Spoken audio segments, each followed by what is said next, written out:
వాక్యాన్ని నేర్చుకుందాం. 38వ అధ్యాయంలో 39వ అధ్యాయంలో మనకు ఏం కనిపిస్తుందంటే జంతువులు, పక్షులు వాటి యొక్క జ్ఞానంతో కూడినటువంటి పనులు ఏ విధంగా చేస్తాయన్నది మనకి 39వ అధ్యాయంలో కనిపిస్తది. కానీ 38దో అధ్యాయంలో చూసినట్లయితే యోబు గారితో దేవుడు మాట్లాడుతున్నట్టుగా మనకి కనిపిస్తుంది. అంటే యోబుని దేవుడు ప్రశ్నిస్తున్నాడు. 38వ అధ్యాయం నుంచి మనం గమనించినట్లయితే యోబు గారిని దేవుడు ప్రశ్నిస్తున్నాడు. అది ఇంకా కొనసాగుతుంది. ఎక్కడ? ఈ 39వ అధ్యాయంలో కూడా కొనసాగుతుంది. ఏమిటంటే యోబు గారిని దేవుడు ప్రశ్నించడం 38వ అధ్యాయంలో ప్రారంభమైంది. అలాగే 39వ అధ్యాయంలో కూడా కొనసాగుతుంది ప్రశ్నించడం అన్నది.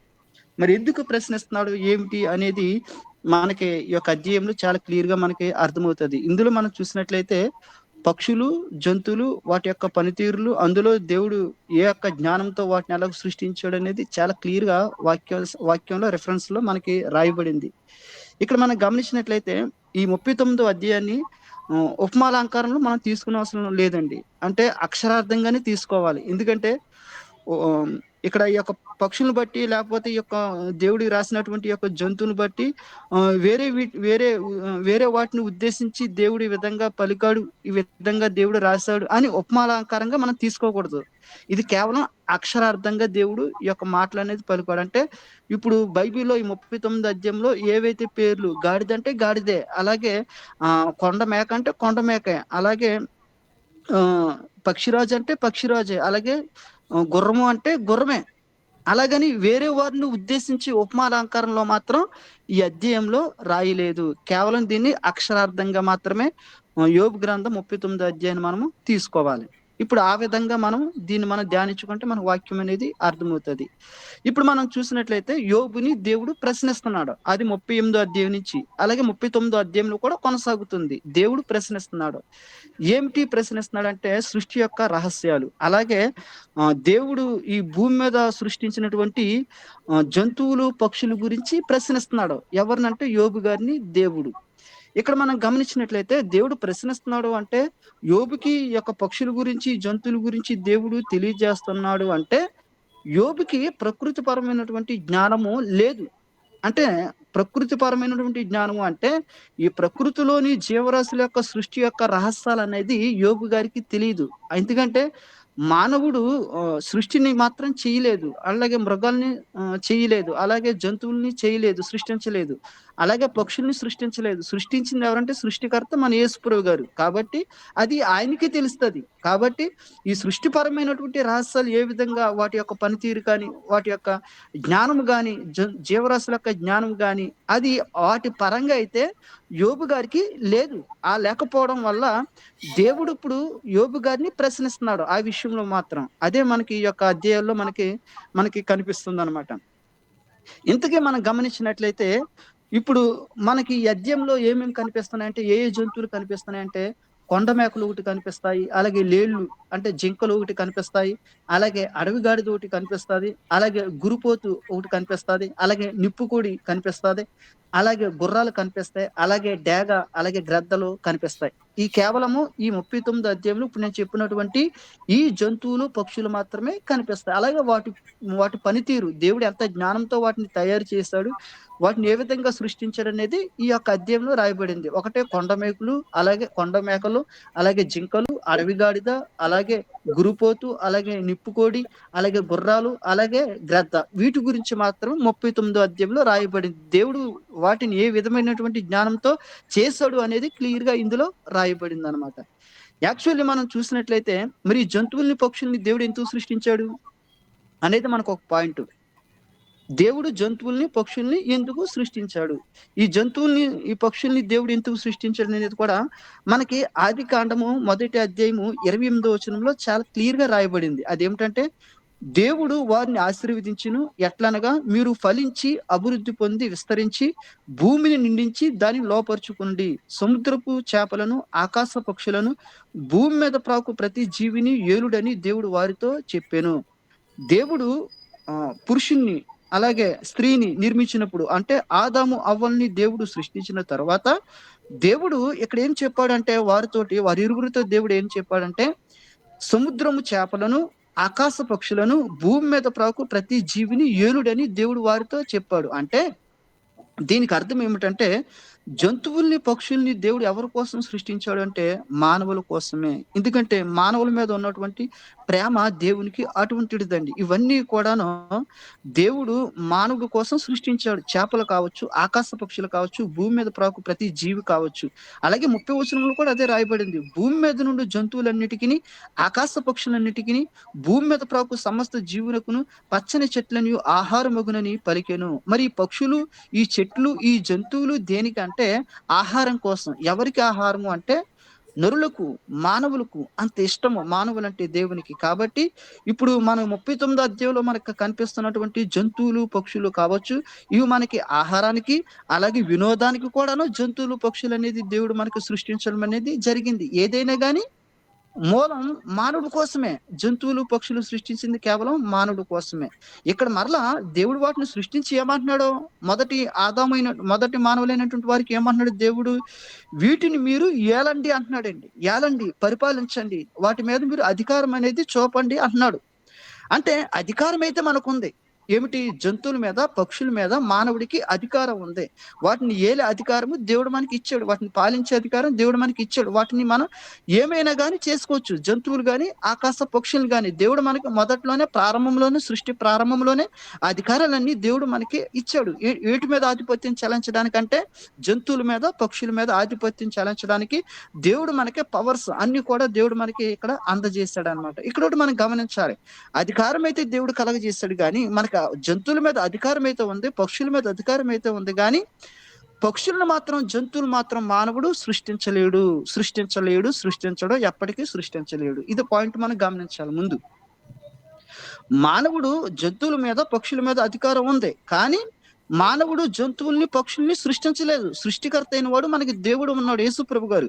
ఆయన మాత్రమే సృష్టించాడు. ఏమిటి? ఆకాశ పక్షులని, జంతువులని. అది మానవుడి కోసం, మనకు ఆహారం కోసం, వినోదం కోసం, మన సౌలభ్యం కోసం, మనకి మంచి వాతావరణాన్ని అనుగ్రహించడానికి, ఆహ్లాదమైనటువంటి పరిస్థితులు మనకి కలగజేయడం కోసము దేవుడు మనల్ని, పక్షుల్ని, ఆకాశ పక్షులను, అలాగే జంతువుల్ని సృష్టించాడు. ఇది మనకి తెలిసిందే. కానీ ఈ జంతువుల్ని, ఆకాశ పక్షులను మాత్రం మానవుడు సృష్టించలేదు. కేవలము వాటి మీద అధికారం మాత్రమే కలిగిన వాడు మానవుడు, అంతే.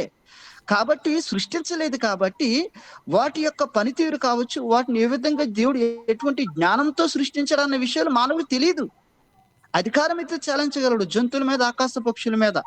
కానీ వాటి యొక్క సృష్టి రహస్యాలు మాత్రం, వాటిని దేవుడు ఏ విధంగా కలగ చేశాడు, ఈ భూమి మీద వాటిని వేటి కొరకు సృష్టించాడు, వాటి పనితీరులు ఇవేంటో, లేకపోతే ఎడారి ప్రాంతంలో ఎటువంటి జంతువులు సృష్టించాలా, లేకపోతే అరణ్య ప్రాంతంలో ఎటువంటి జంతువులు సృష్టించాలి, లేకపోతే జన సమూహాల మధ్య ఎటువంటి జంతువులు సృష్టించాలి, అక్కడ వాటర్ తాగాలో వద్దా, లేకపోతే అక్కడ ఆకులు తినాలో వద్దా, లేకపోతే అక్కడ ఆకులు లేకుండా ఎటువంటి ఆహారం పొందుకోవాలి అంటే ప్రతి జ్ఞానం అనేది దేవునికి ఉంది. ఆ జ్ఞానాన్ని ఇక్కడ దేవుడు ఉపయోగించి దేవుడు ఇక్కడ సృష్టించడం అనేది చేశాడు. అంటే దేవుడు ఏ జంతువుని, ఏ పక్షిని, దేనికోసం, ఏ రకంగా సృష్టించాడన్న రహస్యాలు మాత్రం ఎవరికి తెలియదు?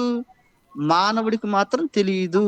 ఆ మానవుడికి తెలియదు కాబట్టే 39వ అధ్యాయంలో యోబు గారిని దేవుడు అదే ప్రశ్న వేస్తున్నాడు. ఈ జంతువుల గురించి, ఆకాశ పక్షుల గురించి నేను అసలు వేటి కోసం నేను సృష్టించానో తెలుసా? అసలు వాటి పనితీరేంటో తెలుసా? వాటి జ్ఞానం ఏంటో తెలుసా? అవి ఎలా పిల్లల కంటాయో తెలుసా? అవి ఎక్కడ జీవిస్తాయో తెలుసా? అవి ఏ ఆహారం తీసుకుంటాయో తెలుసా? అసలు నేను ఏ ఆలోచనతో సృష్టించాను తెలుసా అని దేవుడు ప్రశ్న వేస్తున్నాడు. ఎందుకంటే మానవుడు ఈ యొక్క జంతువులు గాని, పక్షులు గాని సృష్టించలేదు.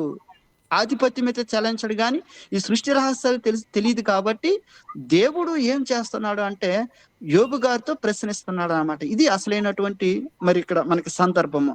ఇక్కడ మనం గమనించినట్లయితే ఏది సృష్టించినా గాని, ఎందుకంటే ఈ సృష్టి గురించి మనకి తెలియాలంటే చాలా విషయాలు ఉన్నాయండి. మీకు ఇప్పుడు చెప్పడానికి కూడాను సమయం అనేది మనకి ఇచ్చినటువంటి సమయంలో చాలదు. కానీ మీకు కొంచెం టచ్ చేస్తానంతే, కొంచెం జాగ్రత్తగా వినండి. అదేమిటంటే మొట్టమొదటిగా ఈ యొక్క విశ్వంలోని, అంటే విశ్వం కూడా కాదు, ముందు శూన్యం అండి. శూన్యం, ఇది శూన్యం. అంటే ఇస్సోం అనేది అప్పటికి సృష్టింపబడలేదు. అప్పుడు దేవుడు మాత్రమే, ఎలోహీ దేవుడు మాత్రమే ఉన్నాడు. అంటే ఎలోహీ దేవుడు అంటే మనకి తెలిసిందే. ఎల్ అంటే ఒకటి, ఎలోహీ అంటే దైవములు. అంటే ఒక్కడిలోనే అనేక దైవములు కలిగిన వాడని అర్థం. అంటే ఎలోహీ దేవుల్లో తండ్రి, కుమార, పరిశుద్ధాత్మ దేవుడు వీళ్ళు మాత్రమే మొట్టమొదట్లో ఉన్నారు. అప్పుడు దేవుడు ప్రేమ స్వరూపి. దేవుడు ప్రేమ స్వరూపి అంటే మనకు తెలిసిందే. హ్మ్. ఇప్పుడు ఆయన ఒక్కడే ఉన్నాడు. ఆయనకి ఉనికి ఉంది. ఆయనలో సద్గుణాలు ఉన్నాయి. ప్రేమ ఉంది, మంచి ఉంది, కరుణ ఉంది, దయ ఉంది. కానీ అవి చూపించడానికి ఎవరు లేరు. ఏమీ లేదు. ఎందుకంటే శూన్యం. అంతా శూన్యం. ఎవరు లేరు. అప్పుడు దేవునికి ఆలోచన వచ్చింది. ఏంటంటే నాలో ఉన్న ప్రేమను చూపించడానికి, నాలో ఉన్నటువంటి దయ, కరుణ చూపించడానికి, నా వ్యక్తిత్వాన్ని చూపించడానికి నాకొక సృష్టి కావాలని దేవుడు నిర్ణయించుకున్నాడు. ఆ సృష్టిలో భాగంగానే దేవుడు ఇప్పుడు శూన్యంలో ఉంది. శూన్యంలో ఉండాలంటే ఇప్పుడు జీవరాశులు ఉండాలి అంటే మనకేం కావాలి? స్థలం కావాలి. ఇప్పుడు కూడా మనకు కూడా మనం ఒక ఇంట్లో ఉండాలి అంటే ముందుగా మనకు స్థలం కావాలి. అలాగే మనకు దేశంలో మనం నివసిస్తున్నామంటే ముందుగా మనకు స్థలం కావాలి. మరి శూన్యంలో ముందుగా స్థలం అనేది లేదు. ఏమీ లేదు. ఎటువంటి పదార్థం అనేది లేదు. ఎటువంటి పదార్థం లేనప్పుడు దేవుడు మొట్టమొదటిగా చూసినట్లయితే ముందు మానవుడు నివసించడానికి స్థలం కావాలి. ఆ స్థలం కోసం దేవుడు మొట్టమొదటిగా మ్యాటర్ అంటే పదార్థాన్ని దేవుడు సృష్టించాడు. ఇది మీకు అంటే డీప్‌గా ఎళ్ళాలంటే చాలా ఉన్నాయి. మేము మీకు పైపైన చెప్తున్నాను అంతే. అసలైనటువంటి ఈ 39 అధ్యాయంలోనికి రావాలి ఇప్పుడు మరలా నేను అందుకు. కాబట్టి జాగ్రత్తగా వినండి. దేవుడు మొట్టమొదట్లో శూన్యంలో మ్యాటర్‌ని అంటే పదార్థాన్ని దేవుడు సృష్టించాడు. పదార్థాన్ని సృష్టించిన తర్వాత అప్పుడు దేవుడు ఆ పదార్థంలోని మానవుడికి ఒక నివాస యోగ్యాన్ని అంటే ఒక స్థలాన్ని అనేది ఏర్పాటు చేశాడు. ఆ స్థలంలో ఏమిటంటే మొట్టమొదటిగా చూసినట్లయితే ఇప్పుడు మనకు పైన చూస్తే మనకి ఆకాశ నక్షత్రాలు కనిపిస్తాయి. అలాగే సూర్యుడు కనిపిస్తాడు. అలాగే చంద్రుడు కనిపిస్తాడు. అలాగే కొన్ని కోట్ల నక్షత్రాలు కనిపిస్తాయి. అంటే మొట్టమొదటిగా చూసినట్లయితే కొన్ని కోట్ల నక్షత్రాలని దేవుడు ముందుగానే సృష్టించాడు. కొన్ని కోట్ల గ్రహాలని దేవుడు ముందుగానే సృష్టించాడు. అతి పిన్న వయస్కురాలు ఎవరంటే భూమిని అంటే గ్రహాల్లో భూమి పిన్న వయస్కురాలు అంటే భూమిని దేవుడు ఆఖరిని సృష్టించాడు. ఇక్కడొకటి మనం గమనించాలి. ఇప్పుడు ఇదంతా కలిపి మనం ఏమంటామంటే దేవుడు అంటే శూన్యంలో సృష్టించిన దాన్ని ప్రతి దాన్ని కూడా మనం ఏమంటామంటే యూనివర్స్ అంటాం. యూనివర్స్ అంటే విశ్వం. విశ్వం అంటాం. అంటే విశ్వం అంటే యూనివర్స్ అంటే యూని అంటే ఒక వెర్స్ అంటే వచనం మాట అంటే ఒక్క మాటతో దేవుడు సృష్టించాడు. అంటే సైన్స్ కూడా ఒకటే చెప్తుంది. సైన్స్ కూడా ఏం చెప్తుంది? యూనివర్స్ అనే పదాన్ని వాళ్ళు కనిపెట్టి వారు చెప్పారు అంటే ఒక్క మాటతో విశ్వం అనేది సృష్టింపబడిందని. అంటే ఒకటే దేవుడు అలాగే ఒకటే విశ్వం, ఒకటే దేవుడు, ఒకటే విశ్వం, ఒక మాట చేతే ఈ విశ్వం సృష్టించబడిందని శాస్త్రజ్ఞులతో సహా దేవుడు ఆ మాట పలికిచ్చాడనమాట. అంటే దేవుడు ముందు పదార్థాన్ని సృష్టించాడు. ఆ పదార్థంలోనే అనేకమైనటువంటి ఆకాశ నక్షత్రాలను, జీవరాశుల్ని అన్నిటిని కూడా సృష్టించాడు. ఆఖరిని భూమిని సృష్టించాడు. ఆ భూమిని సృష్టించిన తర్వాత దేవుడు ఈ భూమికి కావాల్సినటువంటి ఆకాశ పక్షులు గాని, జంతువులు గాని, మొక్కలు గాని, చెట్లు గాని ఆఖరికి 6వ రోజున దేవుడు మానవుని సృష్టించడం జరిగింది. అంటే మానవుడు కూడా ఇక్కడ విశ్వమే. ఈ పాయింట్ మీరు అర్థం చేసుకోండి. మానవుడు కూడా విశ్వమే. అంటే విశ్వంలో ఒక రకము మానవుడు కూడా. ఆకాశ నక్షత్రాలు విశ్వం, అలాగే సూర్యుడు విశ్వం, అలాగే చంద్రుడు విశ్వం. ఈ మనకి కంటికి కనిపించే ఏ పదార్థమైనా గాని విశ్వం. ఇదంతా కూడా దేవుడు సృష్టించాడు. ఎందుకంటే ఆయన ప్రేమను వ్యక్తం చేయడం కోసం కేవలం. ఇప్పుడు మనం గమనించినట్లయితే ఇప్పుడు ఆ మానవుడు ఎలాగైతే విశ్వమో అలాగే మానవుడికి కోసం ఆహారంగా తయారు చేసినటువంటి సృష్టించినటువంటి ఇప్పుడు ఈ జంతువులు గాని ఆకాశ పక్షులు కూడా ఒక విశ్వమే. ఇది అసలైనటువంటి పాయింట్ అనమాట. ఇప్పుడు ఆ విశ్వంలో దేవుడు ఆకాశ పక్షులను జంతువులను ఎందుకు సృష్టించాడు? దేనికోసం సృష్టించాడు? ఏ జ్ఞానంతో సృష్టించాడు అనేది ప్రతి క్లియర్ గా ఈ యొక్క 39వ అధ్యాయంలో రాయబడింది అనమాట. అంటే ఇప్పుడు మానవుడు ఎలాగైతే విశ్వమో అలాగే ఈ ఆకాశ పక్షులు ఈ జంతువులు కూడాను విశ్వంలో ఒక భాగము. కాబట్టి వీటిని ఎలాగో సృష్టించాడు, దేనికోసం సృష్టించాడు అనేది ఈ 39వ అధ్యాయంలో మనకి క్లియర్ గా రాయబడుతుంది. అందులో మనం గమనించినట్లయితే ఈ 39వ అధ్యాయము మొదటి 4 వచనాల్లో మనం చూసినట్లయితే కొండ మేకలు అలాగే లేళ్లు అంటే జింకల గురించి రాయబడిందండి. అది మనకి చదివితేనే అర్థమవుతుంది. మళ్ళా కొండ మేకలు, జింకలు, లేళ్లు అంటే మళ్ళా దేవుడు వేరే వారిని ఉద్దేశించి మాట్లాడాడు అనుకోకండి. దీన్ని అక్షరార్థంగా మాత్రమే తీసుకోండి. కొండ మేకలు అంటే కొండ మేకలే. ఇక్కడ లేళ్లు అంటే లేళ్లే.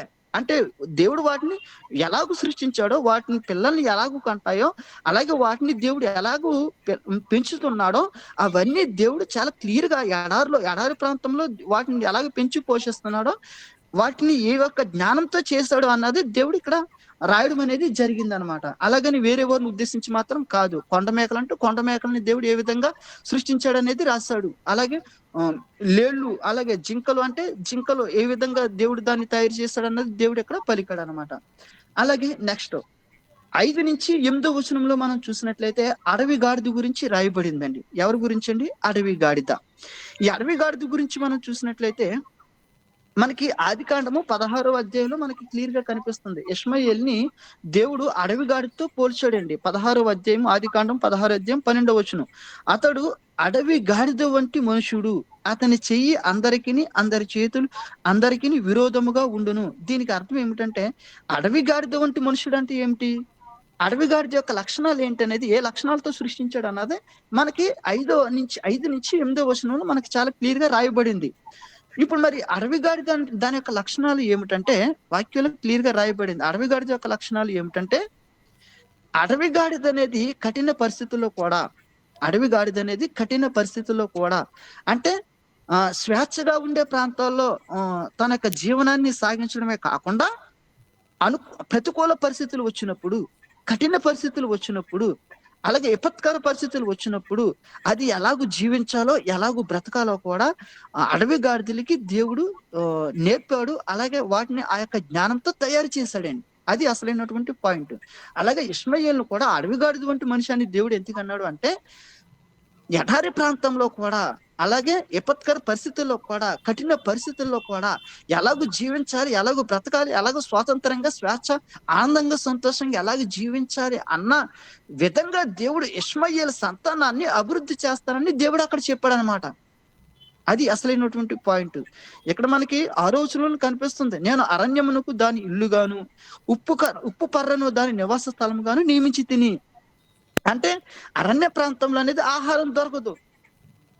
అలాగే అక్కడ జనజీవనం అనేది ఉండదు. అయినా గాని అటువంటి పరిస్థితులు ఎలాగో బ్రతకాలే, ఆహారం దొరకకపోయినా గాని ఆహారాన్ని ఎలా తెచ్చుకుని అక్కడ జీవనం ఎలా సాగించాలి, అటువంటి కఠిన పరిస్థితుల్లో కూడా ఎలాగ బ్రతకాలి అన్న జ్ఞానాన్ని దేవుడు ఎవరికి ఇచ్చాడు అంటే, అప్పట్లోనే హాగరు కుమారుడైనటువంటి ఇష్మాయేలుకి దేవుడు ఇచ్చాడు. అందుకే అడవి గాడిద వంటి మనుషులని దేవుడు అక్కడ సంబోధించడం జరిగింది. అలాగే ఆ అడవి గాడిద యొక్క లక్షణాలు ఇక్కడ మనకి ఈ యొక్క అధ్యాయంలో మనకి రాయబడింది.